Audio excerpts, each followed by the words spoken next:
पढ़ाया था आपको, आई होप आपको समझ में आया होगा। So we are heading for the new question topic and that is what. अभी कल हमने पढ़ा कि जब चुंबक के बीच में कोई वायर रखती है उसमें करंट फ्लो हो रहा है, ठीक है, तो उसमें फोर्स लगता है और फोर्स क्या होता है बराबर, जब कोई मैग्नेटिक फील्ड के बीच में एक वायर रख दिया उस पर कौन सा फोर्स लगता है, फोर्स की वैल्यू क्या होती है, F इक्वल टू पिल, पिल बिल्ली भगाओ, याद रखने तरीका बताया बेटा मैंने। ओके, अगर आप दो मैग्नेट के बीच में एक वायर रखती है तो उसमें फोर्स एक्सर्ट होता है, that force is called F equal to pill. वैसा ही क्या है यहाँ पे, जब एक फोर्स लगेगा, जब चार्ज मूव कर रहा होगा इन द मैग्नेटिक फील्ड, जब एक मैग्नेटिक फील्ड मैग्नेटिक फील्ड में चार्ज मूव कर रहा है तो उससे फोर्स लगता है। फोर्स क्या होता है, let's learn. A charge moving in a magnetic field experience a force except if it moving in the direction of parallel to it। देखो यहाँ मैग्नेटिक फील्ड क्या है, नॉर्थ से साउथ, मींस दैट ये डायरेक्शन है उसकी। अगर फोर्स इसी डायरेक्शन में चार्ज भी वर्क करेगा तो क्या होगा, कोई फोर्स लगेगा इसके ऊपर, वो भी उधर जा रहा है, वो भी उधर जा रहा है, means that there is no force acting on that charge. But if the charge is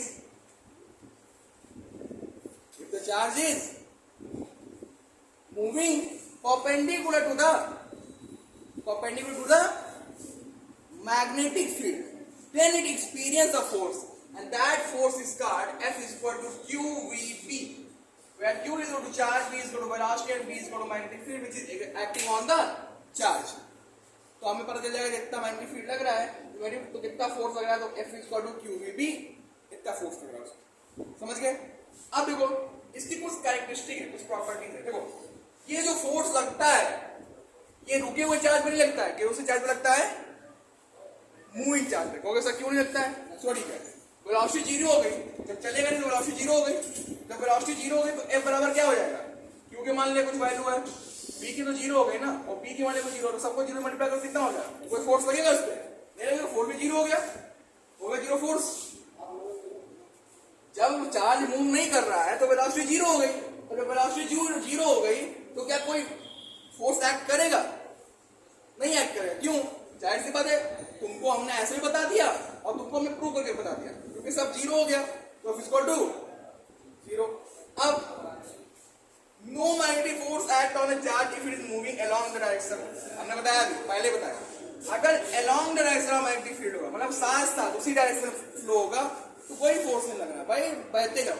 एक ही बताता हूँ, नदी का एग्जांपल लेते हैं, नदी में तुम नदी से बह रही है, उसमें उसकी धारा की तरफ तुमने नाव कर लो, अपने आप बहते चले जाओगे बिना पावर के, बहते चले जाओगे, कोई फोर्स लगेगा नहीं लगेगा।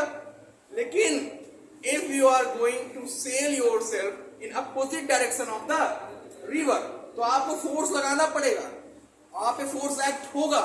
वही चीज यहाँ पे, अगर अलोंग द मैग्नेटिक फील्ड होगा then charge will not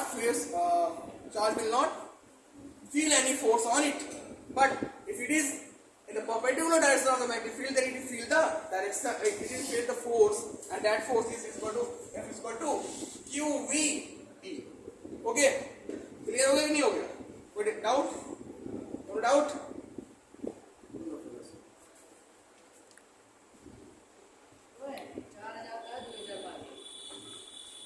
electric fuse,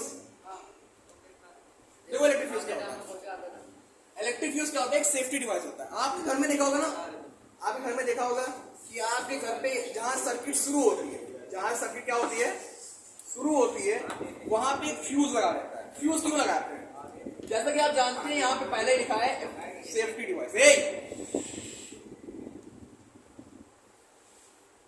electric fuse क्या होता है, एक सेफ्टी डिवाइस होता है। क्यों उसका यूज करते हैं, कभी कभी देखते हो ना, जो घर में क्या होता है, लाइट बहुत तेज हो जाती है, जब लाइट तेज हो जाती है तो जो हमारे अप्लायंस होते हैं, अप्लायंस समझते हो, घर में पंखा, टीवी, इन सबको एक निश्चित मात्रा में करंट चाहिए होता है, उससे ज्यादा मिलने लगता है। और जब भी आप किसी चीज को निश्चित मात्रा ज्यादा दे देते हैं आपको क्या हो जाता है, चीजें खराब हो जाती है। फॉर एग्जाम्पल नदियों में पानी लिमिटेड चाहिए होता है, लेकिन जब बाढ़ आती है तो चारों तरफ फैल जाता है, सब तब तबाही मचा देता है।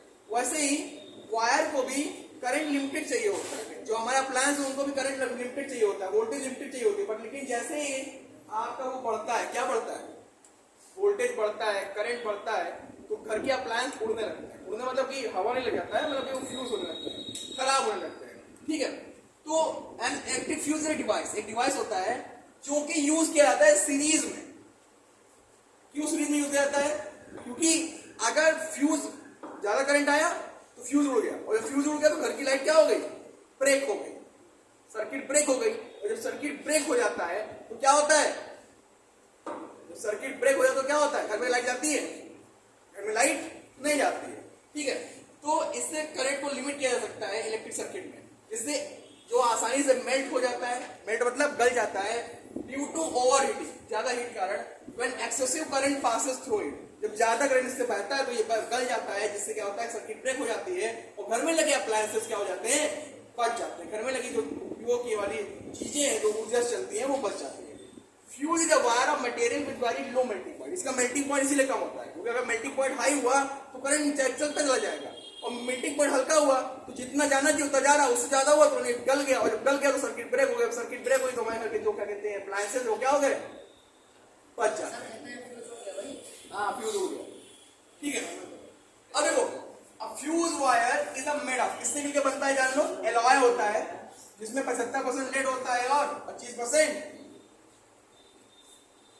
टिन होता है, और इसका मेल्टिंग पॉइंट कितना होता है? 200 डिग्री सेल्सियस। 200 डिग्री सेल्सियस के बाद क्या करता है? ये गल जाएगा, और जब गल गया तो सर्किट क्या हो गई? इसी साथ आपका चैप्टर भी क्या हो गया? फाइनली खत्म।